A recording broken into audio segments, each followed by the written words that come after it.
A mae'n pwysig o'n adrodd pawb yn cofio be da ni cymryd am caniataol, da ni gorfod cwsio i cadw'r.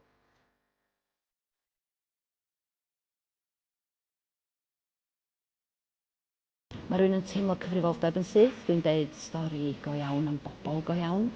Ac mae hyn stori sydd yn golygu gymaint i'r gymuned. Mi nath ei rwygo gymuned am gyfnod.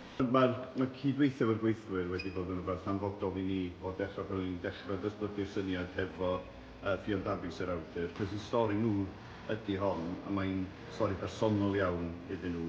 Ac mae Ffion y fi yn gweithio ar y syniad ers 2 blynedd, ond mae hon yn stori sydd bod efo nhw am 5 blynedd ar 20.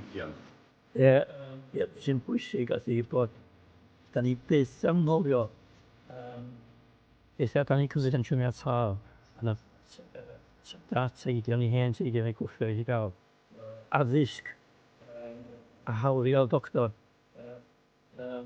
Bobl byth yn llwgu eto, mae'r hawl i symud o gwmpas.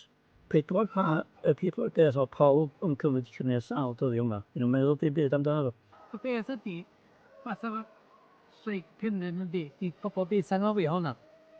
Wrth wneud hyn yn iawn, i bobl ifanc, wrth ydy hwnna, a dyna i di fanna. Peidio gadael y stori farw de.